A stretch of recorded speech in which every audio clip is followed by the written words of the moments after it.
안녕하십니까. 국민의힘 최승재 의원입니다. 민생 회복은 선택과 집중이 우선돼야 합니다. 선택과 집중 원칙으로 취약계층인 소상공인 자영업자들에 대한 집중적인 지원으로 진정한 민생 회복에 나서야 할 것입니다. 민생 물가 치솟은 상황에서 현금 살포는 더 높은 물가 상승에 부메랑이 되어 돌아올 것입니다. 이재명 민주당 대표가 총선 공약으로 내건 전 국민 25만 원 민생 회복 지원금 정책이 사회적으로 많은 논란을 낳고 있습니다. 국가 재정과 물가 상승 압력은 아랑곳도 않은 채 총선 때마다 매표 행위로 재미를 본 전국민 재난지원금 시즌2를 밀어붙이는 이재명 대표와 민주당은 설익은 포퓰리즘 정책을 철회하고 책임 있는 공당으로서 보다 근본적인 민생 회복 대책을 강구해야 할 것입니다. 이재명 대표와 민주당은 퍼주기 매표 공약을 관철시키기 위해 툭하면 소상공인 자영업자 경기 회복을 핑계로 보편적 전국민 지원금 카드를 꺼내들고 있습니다. 민주당은 지난해 국가 채무가 역대 최대를 기록하는 등 어려운 재정 여건에서 무리한 주장을 앵무새처럼 되풀이할 것이 아니라 선택과 집중으로 어려운 민생 위기에 근본적인 물꼬를 트는 데 집중해야 할 것입니다. 현재 민생 최우선 과제는 물가를 안정시키고 소비를 증대시키는 데 있다 할 것입니다. 고물가, 고환율, 고금리 등 3고 현상으로 장바구니 물가가 급격히 오른 상황에서 총선 당시 매표 공약을 밀어붙여 13조 원의 현금을 살포한다면 고스란히 물가 상승 압력과 금리 인상으로 되돌아올 수밖에 없습니다.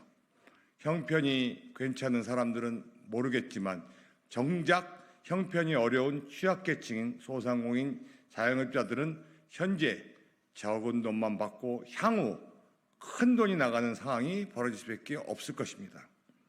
25만 원 현금 살포로 정작 현재 민생 경제의 가장 큰 리스크인 물가를 자극할 수밖에 없어 되려 소상공인 자영업자를 비롯한 취약계층의 생존에 위협이 되는 부메랑으로 되돌아올 가능성이 있습니다.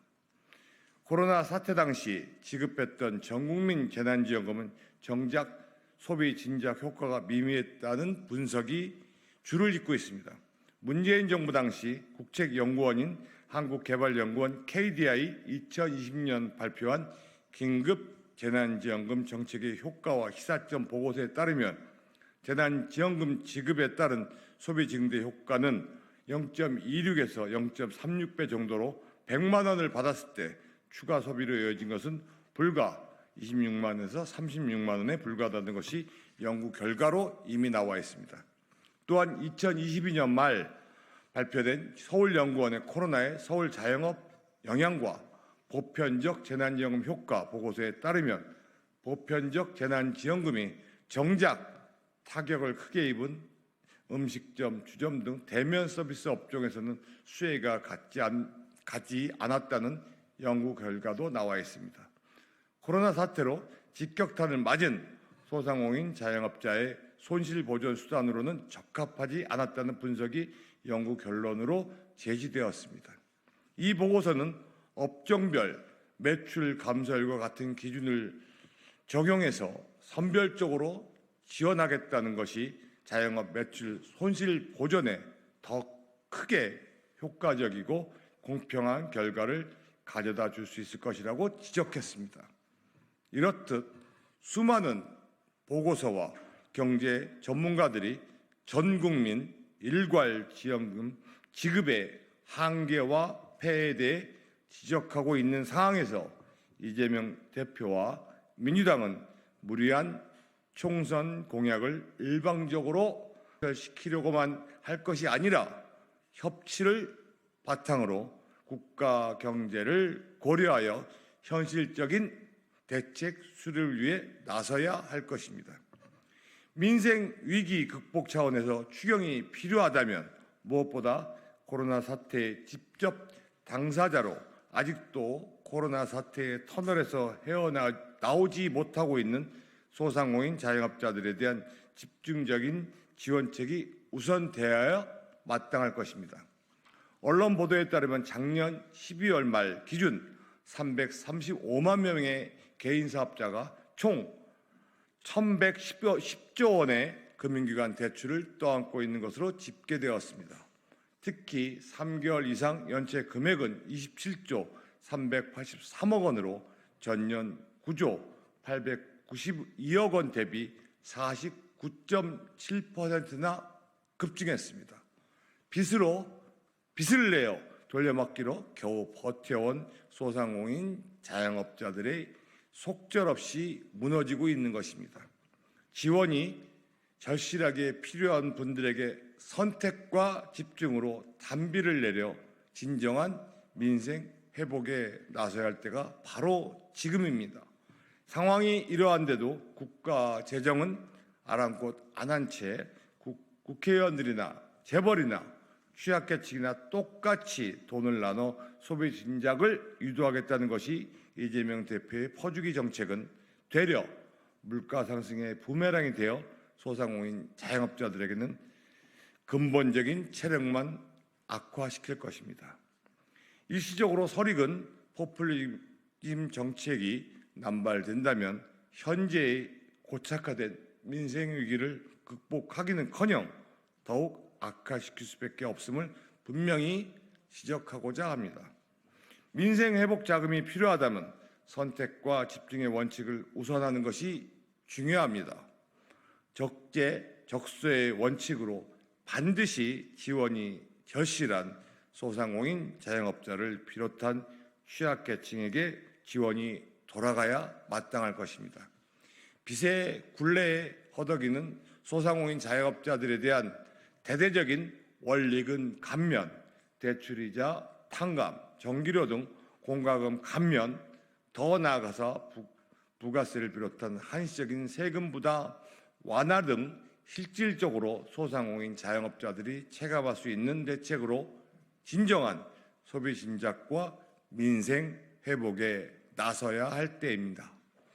코로나 사태 당시 무원칙한 정치 방역으로 장사를 못하게 손발을 묶어놓고도 손실보상 소급 적용을 끝끝내 외면한 채 전국민 재난지원금 살포로 국민들을 현혹시키며 소상공인 자영업자들에게는 현재까지 돌이킬 수 없는 막대한 피해를 안겨준 민주당은 소상공인 자영업자들에 대하여 사죄에 나서야 하며 이분들에 대한 집중적인 지원에 나서야 할 것입니다. 코로나 사태 당시 제가 제기한 바 있는 한시적 소상공인 생존 자금과 같은 특단의 대책을 외면하고 그 효과도 미미한 전국민 재난지원금으로 국민들을 현혹한 민주당은 지금이라도 소상공인 자영업자들에게 생존 자금에 준하는 특단의 지원에 나서야 할 것입니다. 이재명 대표와 민주당은 민주노총조차 사상 초유의 고물가 시대에 그 후가를 고려치 않은 포퓰리즘 정책을 내놓고 민생을 운운한다라며 거대 야당 비판에 나선 현재의 상황을 돌아봐야 할 것입니다. 민주당은 자기들의 입맛에 맞는 법안들만 골라 5월 국회에서 선별적으로 통과시키려는 야욕을 버려야 할 것입니다.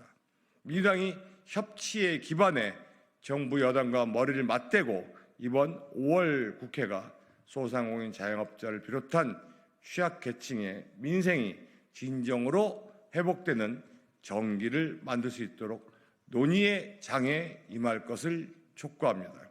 이번 21대 마지막인 5월 국회가 선택과 집중의 원칙을 바탕으로 소상공인 자영업자들에게 단비를 내려줄 수 있는 마지막 기회임을 정치권이 자각하고 정쟁으로 첨절된 21대 국회가 마지막에나마 민생국회 본연의 모습을 보여줄 것을 촉구하는 바입니다. 감사합니다.